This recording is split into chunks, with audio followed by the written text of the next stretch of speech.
அதனுடைய முக்கியமான நோக்கம் என்ன? கிராம சபையோட முக்கியமான நோக்கம் ஊரோட வளர்ச்சிக்காக, ஊரோட வளர்ச்சிக்காக செயல்படக்கூடியது. பள்ளியில் சேர்ந்துட்டாங்களா அப்படின்ற விஷயத்தை நம்மளால சொல்ல முடியும். கன்ஃபார்ம் எல்லா குழந்தையும் ஸ்கூலுக்கு போகும். 6 வயசுலேருந்து 14 வயசு வரைக்கும் இருக்கிற குழந்தைங்க நம்ம பகுதியிலேயே சொல்லலாம். இப்போ நான் வசிக்கிறேன், என்னோட தெருவில் ஒரு 10 வீடு இருக்கு. அந்த 10 வீட்டில் இருக்கக்கூடிய குழந்தைகளும் பள்ளிக்கு போகுது அப்படின்றத என்னால் உறுதிப்படுத்த முடியுமா? ஏன் முடியாது? நம்ம பகுதியில் தானே இருக்காங்க. அவங்க போக மாட்டாங்களா?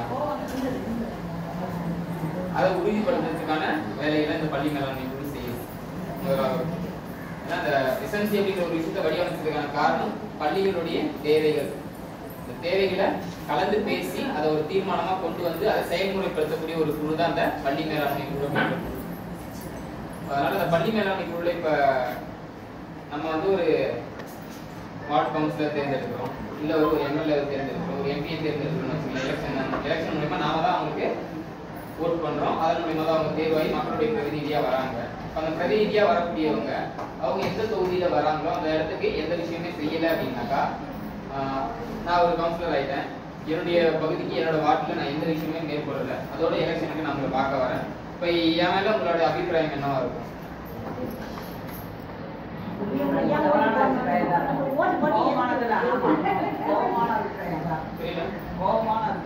கோபமான அபிப்பிராயம் என்ன இருக்கும்?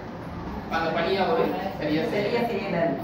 அதே மாதிரி தான் எஸ்என்சிலையும் மெம்பரா இருக்கக்கூடியவங்க அந்த கூட்டத்தில் பங்கேற்கல, பள்ளியினுடைய வளர்ச்சியில் நடக்கக்கூடிய விஷயங்களை பங்கேற்கல அப்படின்னா என்ன நடக்கும்? நீங்க பேச, நான் மட்டும் பேசுறதுக்காக வரல.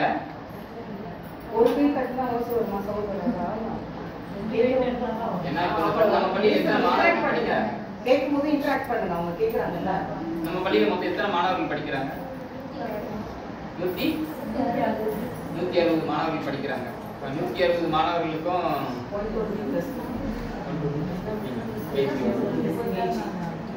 கேஜி ஸ்டூடெண்ட்ஸ்க்கு இந்த எஸ்என்சி மெம்பர்ஸ் இருக்க மாட்டாங்க. 1 to 5th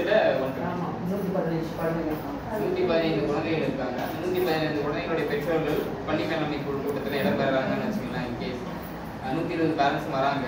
எஸ்என்சியில் ஆசிரியர்கள் எல்லாருமே வராங்க. கரகாட்டம் அந்த மாதிரி அவேர்னஸ் கொடுத்தோம். 40 குழந்தைங்க நான் மட்டும் சந்தோஷம். ரொம்ப தேங்க்ஸ். நீங்க இந்த மெம்பர்ஸ் 120 பேர் வந்து நீங்க ஸ்கூலுக்கு ஒரு கூட்டம் நடத்தணும், ஸ்கூலோட தேவை அப்படிங்கும்போது இப்போ ஸ்கூல்ல இருக்கக்கூடிய தலைமை ஆசிரியர் அந்த கூட்டத்தை ஒருங்கிணைக்கணும், ஆசிரியர்களும் அந்த கூட்டத்தில் பங்கு பெறணும். அந்த மாதிரி இருக்கும் பொழுது மாணவர்கள் யாரை பார்க்கணும்? டீச்சர் இருக்கும்போதே ஒரு குழந்தை இன்னொரு குழந்தை அடிக்கும், கில்லும். இப்போ எல்லாருமே வந்து ஒரு கூட்டத்தை ஆர்கனைஸ் பண்றதுக்காக வந்துட்டாங்க. அப்படி இருக்கும்போது அந்த குழந்தைகளை யார் பார்க்கணும்? அந்த மாதிரி எந்த அவசரங்களும் நடக்கக்கூடாது அப்படிங்கிறதுனால தான் இருக்கக்கூடிய எல்லா பேரண்ட்ஸையும் வர வைக்காம அந்த பேரண்ட்ல இருந்து எலெக்ட் பண்ணி ஒரு 18 பேரண்ட் மெம்பர்ஸ் செலக்ட் பண்றாங்க. பள்ளியில் படிக்கக்கூடிய 120 மாணவர்களுடைய பெற்றோர்களுடைய பிரதிநிதித்துவத்தில் அந்த பெற்றோர் பிரதிநிதிகள் சொல்லக்கூடிய 18 உறுப்பினர்கள் எஸ்என்சியில வராங்க. மொத்தம் 24 உறுப்பினர்கள் எஸ்என்சியில் இருக்காங்க.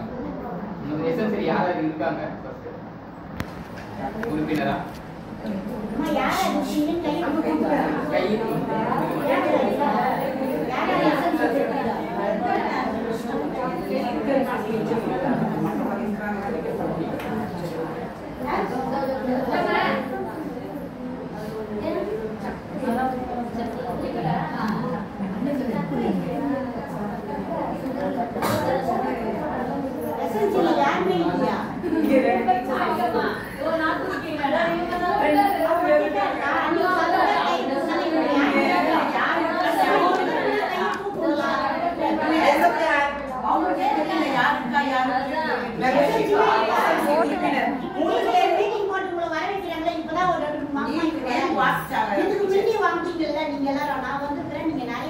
முன்னாள் கவுன்சிலர் தான் பக்கத்துல வச்சிருக்கோம்.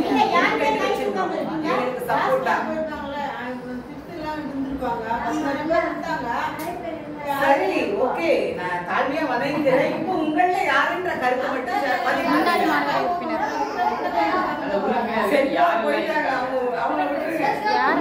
கேட்டா தெரியாது. யார் யாரெல்லாம் இருந்தாங்கன்னு கேட்டா தெரியாது. நாங்கள் இருக்கிறோம், அதான் தெரியும்.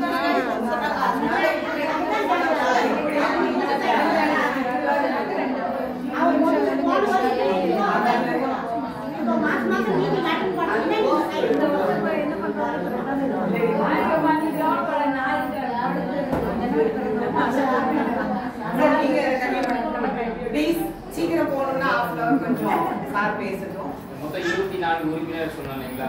இந்த யாரெல்லாம் இடம்பெறாங்க அப்படின்னா ஒரு ஸ்கூல்ல யாரெல்லாம் இன்வால்வ் ஆகிறாங்க, ஒரு பள்ளி இருக்கு அப்படின்னா பள்ளிக்குள்ள யாரெல்லாம் இருக்கணும்?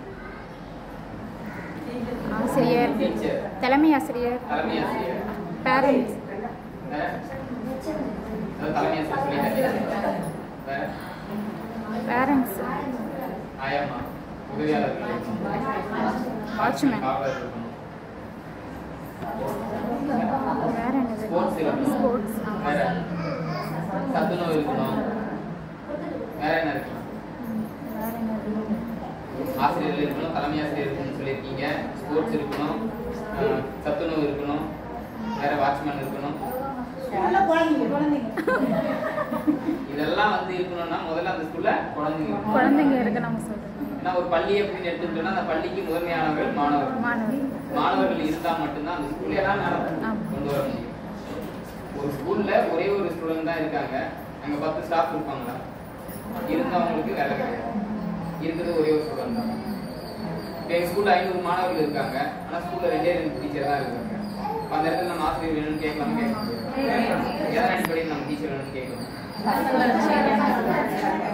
அந்த பள்ளிக்கு முதன்மையானவர்கள் குழந்தைகள், மாணவர்கள் சொல்லணும் குழந்தைகள்.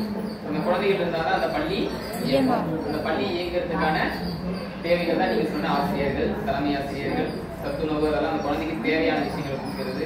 விளையாட்டு அந்த குழந்தைக்கு நம்ம தேவையானதை கொடுக்கிறது. கட்டமைப்பு சார்ந்த வசதிகளும் அந்த குழந்தைக்கு உறுதி கொடுக்கணும். முதலாவது அந்த எஸ்என்சில ஒரு 5 துணை குழுக்கள் இருக்கு.